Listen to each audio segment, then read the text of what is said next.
पूज्य गुरुदेव को प्रणाम। आइए आज समर्पण की अवधारणा के बारे में समझेंगे कि कई लोग आध्यात्मिक यात्रा में समर्पण की धारणा को लेकर चिंतित रहते हैं। क्यों हम समर्पण से डरते हैं? क्योंकि हम इसे एक अधम स्थिति समझते हैं। अधीनता स्वीकार कर लेना, अपनी स्वतंत्रता को खो देना, चयन की क्षमता को खो देना, गुलाम बन जाना। इसका एक भयानक उदाहरण जो लोगों के मन में तुरंत आता है वह है कि जिम जोन्स का, जिसने अपने समर्थकों को सामूहिक आत्महत्या के लिए प्रेरित किया। लेकिन वास्तविक समर्पण में ऐसा कुछ भी नहीं होता।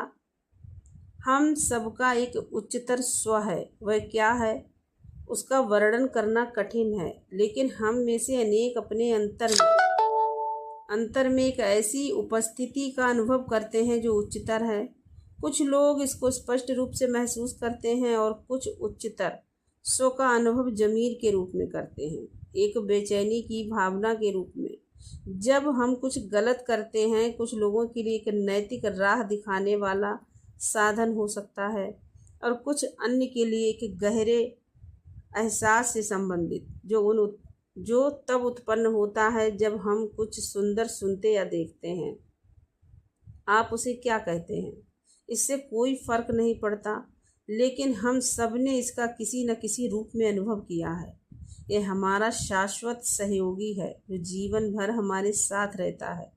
जब हम अपने उच्चतर स्व को सुनते हैं तो आम तौर पर हम सजीव, संतुष्ट व प्रसन्न अनुभव करते हैं। जब हम उसे नज़रअंदाज करते हैं तो वह गायब नहीं होता, लेकिन सुषुप्त अवस्था में चला जाता है और उस समय की प्रतीक्षा करता है कि जब हम पुनः उसको सुनने के लिए तैयार हो जाते हैं। कई बार जब हम अपने उच्चतर स्व को नज़रअंदाज करते हैं और वह निष्क्रिय हो जाता है तो हम भारी पर अनुभव करते हैं। हमें क्या करना चाहिए, इस विषय पर अनेक विचार आने लगते हैं। ऐसे में हम निराशा, क्रोध या दुविधा की स्थिति में पड़ सकते हैं। लेकिन जब हम ऐसा महसूस कर रहे होते हैं तब भी हमारा उच्चतर स्व इस प्रतीक्षा में रहता है कि हम उसकी सुने और उसके अनुसार प्रतिक्रिया करें। आध्यात्मिक समर्पण का अर्थ अपने निर्णयों को अपने इस उच्चतर स्व को सौंपना है। इसका मतलब है कि उसकी आवश्यकता के अनुरूप उसको प्राथमिकता देने का साहस रखना। शुरुआत में ये हमारे हृदय में मेहमान के रूप में रहता है, लेकिन फिर किसी समय एक उसका मेजबान बन जाता है। तब हमारा जीवन साहसपूर्ण बन जाता है, भले ही उसमें ज़्यादा चहल पहल ना हो।